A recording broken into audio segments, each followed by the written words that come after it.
Hello అందరికీ, మేము Bhuvanagiri Yellamma temple visit చేసిన తర్వాత స్వర్ణగిరికి వెళ్ళినాం.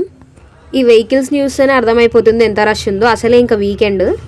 ఇక్కడ కార్ పార్కింగ్ అయితే 50 రూపీస్ తీసుకుంటారు అండ్ బైక్ పార్కింగ్ అయితే 20 రూపీస్ అంట. ఈ టెంపుల్ కన్స్ట్రక్షన్ 2018లో స్టార్ట్ చేస్తే 2024లో కంప్లీట్ అయింది. మా ఊరు నుండి అయితే చాలా దగ్గర. నాకు తెలిసి ఆల్మోస్ట్ చాలామంది విజిట్ చేసే ఉంటారు. చెయ్యని వాళ్ళైతే కంపల్సరీ వెళ్ళండి. ఇంకా ఈ టెంపుల్ మార్నింగ్ టైం కంటే నైట్ ఇంకా బాగుంటుంది. లైట్స్ అవన్నీ వేస్తారు కాబట్టి సేమ్ తిరుపతి లాగానే ఉంటుంది. అసలు తిరుపతికి ఏం తక్కువ ఉండదు. సేమ్ తిరుపతి లాగానే ఇక్కడ కూడా అన్నప్రసాదం కూడా చేస్తారనమాట.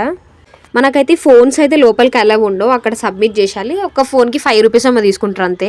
మేము లోపల దర్శనం చేసుకున్న తర్వాత బయటికి వచ్చి మా బాస్ని అయితే దర్శనం చేసుకున్నా.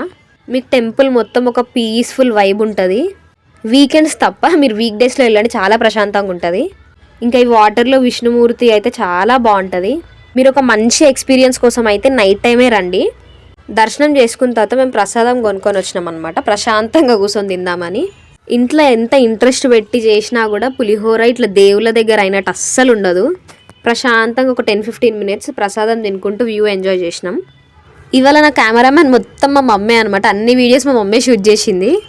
టెంపుల్ టైమింగ్స్ వచ్చేసి మీరు మార్నింగ్ 6 AM నుండి నైట్ 9 PM వరకు దర్శనం చేసుకోవచ్చు.